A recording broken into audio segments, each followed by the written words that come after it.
Rhonda Jackson Garcia, aka RJ Joseph, is an award-winning Texas-based academic and creative writer slash professor slash editor who is excited to work with Raw Dog Screaming Press in curating a new novella line. Rhonda is also an instructor at the Speculative Fiction Academy and a co-host on the Genre Blackademia podcast. RJ, it's all you. Hey, y'all. Greetings from the nice and warm at 57 degrees spot of Texas where I write from.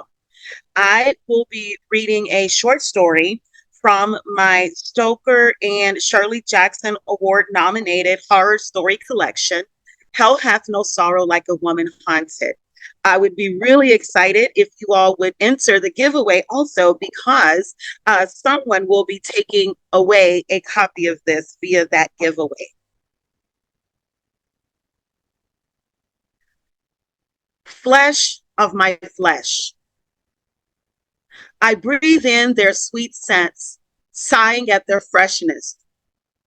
My babies are cuddled up next to me, one on each side, and I twist my neck to plant kisses on their smooth, chubby faces. A police siren threatens their slumber, and as the wail grows louder and then trails off, I am the one who needs comfort. I rub my daughter's knee, relatively unlined, and devoid of the darker, tougher skin that develops as one ages and uses the joints for kneeling, as in begging or crawling. My own knees carry the same calluses and scars that can be found over my entire body. They join the C-section scar from the deliveries, the assault that feels still numb in places and itches all around. I also have the usual assorted childhood scrapes with sharp objects and the battered remnants of my war-torn heart. It's also numb in places. My throat, where my last lover left his vicious mark, hasn't any non-feeling. My son sighs in his sleep and screws up his face at a nightmare. I see his fears as vividly as if they are my own. I nestle him closer and stroke his stomach until he soothes. I know his nightmares will never cease. His brown body will be subjected to living monsters who seek his blood and the vestiges of his soul. My daughter will fare no better. I will raise her to be strong, but she will be beaten back until her self-esteem is non-existent and she is incapable of aspiring to any better than we have now. I will do anything for my babies. I press another kiss to soft, kinky, curly-haired heads, and I can feel the blood pulsing through their tiny temples.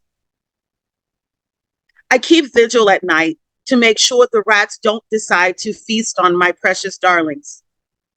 I brush roaches from their pajamas and hum to cover up the sounds of the neighbors fighting long into the darkness. My need for food and rest vanished in the wake of trying to make sure they had enough of both.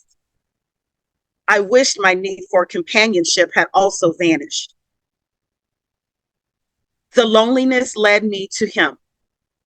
I, a single mother with no high school education, existing in the ghetto I called home, was an easy mark for him.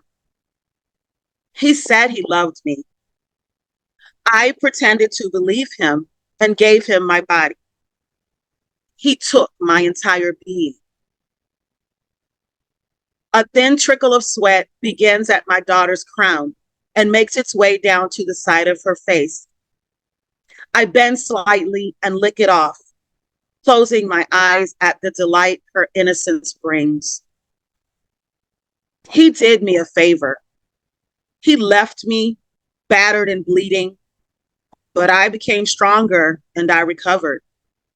And I understood that my experience had allowed me the means to get my babies out of this hell. When the time came, I would deliver them, much as I had 2 years ago. I allowed myself another taste. Flesh of my flesh, I will deliver them to a more bearable health. Thank you all for having me read tonight.